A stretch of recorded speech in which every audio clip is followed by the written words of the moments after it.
How long would you really last in a medieval village? No guide, no gear, no phone, a friend. Just you and whatever the day throws at your face. Most people tap out fast. The village doesn't care about your vibe.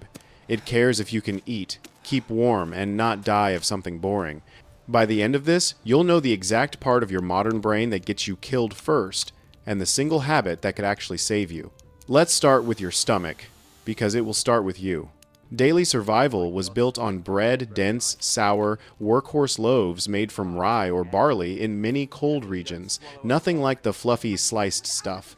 Chew carefully, or it will chew back. Villages often shared one bake oven because building and fueling an oven was expensive. You waited your turn, and yes, politics decided whose loaves went in the hot spot and who sat in the ash. Meat wasn't a lifestyle, it was an event. For a lot of rural families, pork or salted fish showed up a handful of times a year, tied to feast days or luck. The rest of the time, you're living on legumes, onions, leeks, turnips, and cabbage. Fruit was a brief rumor, then gone, dried into tough little coins to survive winter. And no, people didn't pound water all day. Many households drank small ale, low-alcohol beer, often 1 to 2%, which was boiled and safer than questionable river water. That wasn't a party. That was public health. Transition. This daily diet was already a grind, but it was the reliable part. The real stress came from the days when this simple menu was either forbidden by the church or taken away entirely by nature. Layer on religion because it shaped the menu. Christian fast days, well over 100 in many calendars, meant no meat or dairy for big chunks of the year. Intermittent fasting wasn't a wellness trend. It was soul insurance with side effects on the food supply. Then there's famine, the bully that shows up when harvests fail. Records from Europe's Great Famine of 1315-17 talk about whole regions cracking, with mortality estimates around 1 in 10 in some areas. When grain stores collapsed, people ate bark, grass, and boiled leather. Calories were tight. For farm families, daily intake hovered around 1,500 to 2,200 calories, depending on the season and the work. That's less than many modern guidelines, while you're burning way more swinging a scythe than tapping a keyboard. If you're picky, you're hungry. If you're stubborn, you're hungry. And if you're alone, you're in real trouble. Transition. So you're constantly running on a low-calorie budget while doing back-breaking labor.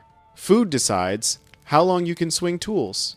And those tools are the only thing that will get you your next non-negotiable: heat.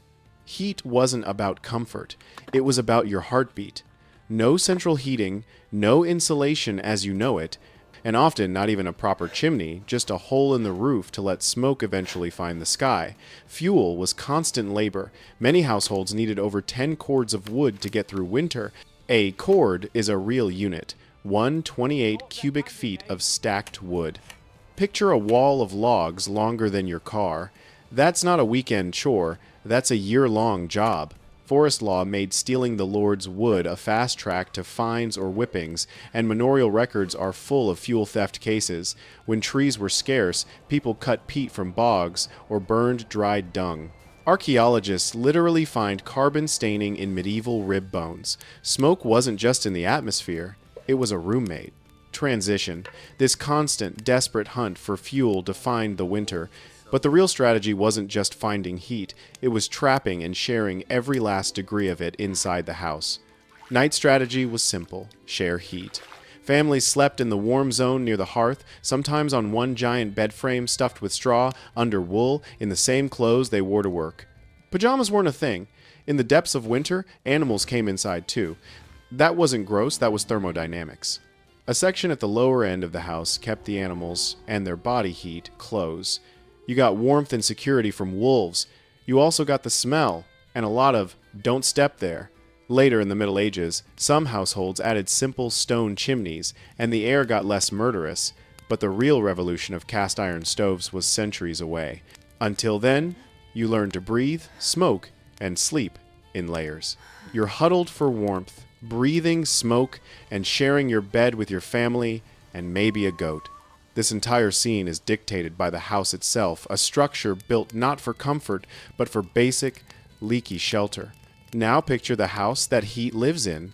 Most peasant homes were a single multi-use room of a few hundred square feet. Think two-car garage built in wattle and daub, woven sticks plastered with clay, sand, straw, and yes, animal dung. The roof was thatch, bundles of reed or straw that were cozy enough to host mice, birds, and insects. Windows? Rare and tiny. Oiled parchment or wood shutters, not glass, kept the wind out and the light dim. Floors were compacted, earth covered with rushes or straw. This flooring functioned as a filter for spilled food, mud, and droppings. If you didn't swap it often, it became a compost layer. Privacy was a rumor. Parents, kids, grandparents, everyone lived, cooked, and slept in one room. That's not dysfunction, that's bandwidth sharing. Living piled on top of each other with a composting floor and animal waste created an environment where modern ideas of cleanliness were simply impossible. This brings us to the part that makes most people gag. Waste management was primitive. Chamber pots at night, a shared pit or ditch, or just the street. Because the same streams served for drinking and dumping, waterborne disease had a standing invitation to dinner. Baths were rare in many rural areas, especially in winter. Full-body baths meant hauling water, heating it for hours, and then sharing the tub, father first, then mother, then children by age. By the time it was your turn, the water looked like soup. Common soap was made from animal fat and lye. It was harsh. In between, people washed faces and hands from basins and hunted lice together by firelight like it was social media. Dental care was rough.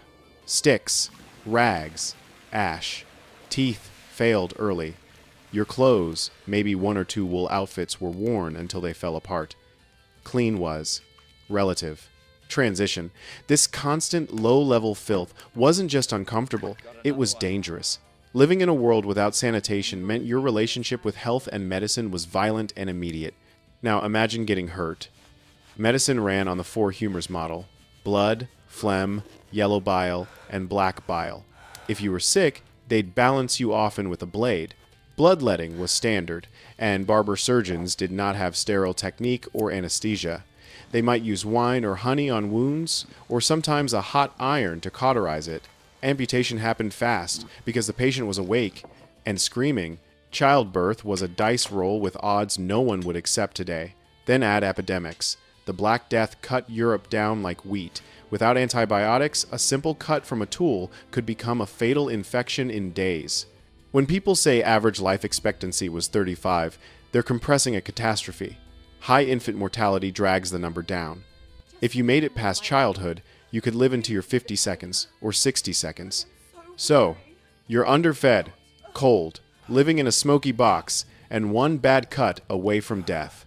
If you're still alive after all that, you've discovered the single most important rule of this entire game: you cannot play it solo. If you're still alive, here's your real boss fight. You can't solo this game. A medieval village wasn't a loose collection of loners, it was a survival web. Collective work wasn't optional. It was the only way to get the hay in and the grain cut. Shared tools kept the place running. One heavy plow for many families, one oven for bread, one mill on the stream. Manorial courts fined you if you freeloaded. Chronic selfishness marked you as a danger, and dangers got pruned by shunning or being cut out of access to common fields. Roles were carved by age and gender, but everyone pulled. Men in heavy field work, women in home management and textiles, children in bird scaring and wood gathering. Your reputation mattered more than your feelings. Gossip wasn't petty. It was the village's Slack channel. This web of reputation and shared work wasn't just for farming. It defined every major moment of your life, from who you married to how you faced a crisis. Marriage followed the logic of land and labor. Love could show up. It just didn't get to set the agenda. Matches knit fields together and stabilized alliances. Big life events were communal by design. If you think privacy equals freedom, the medieval village thinks privacy equals hunger. The outside world wasn't safe. Most villages had no formal fortifications. Protection was numbers, not walls. Raids by outlaws or desperate neighbors happened, especially in famine years. Laws kept high-end weapons out of peasant hands. Your self-defense kit was a pitchfork, an axe, or a staff your farm tools. With raids, a constant threat, and your lord's protection never guaranteed, The village itself had to become its own alarm system and first line of defense. Lords were supposed to protect their tenants. In practice, that depended on the lord. Villages set up their own watch routines, lookouts on the church tower, bell codes for fire or raiders. Curfews weren't fussy rules, they were survival. Doors were barred, animals brought in.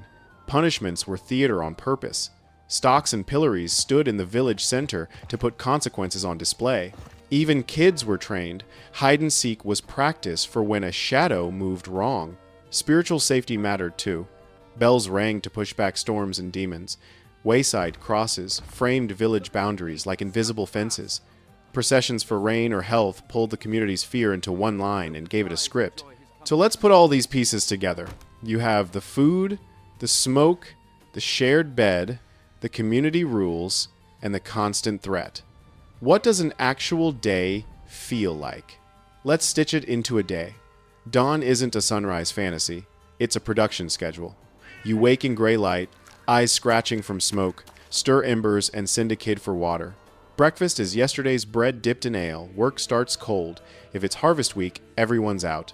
If it's winter, you're mending tools, spinning wool, and cutting wood because the pile shrank overnight.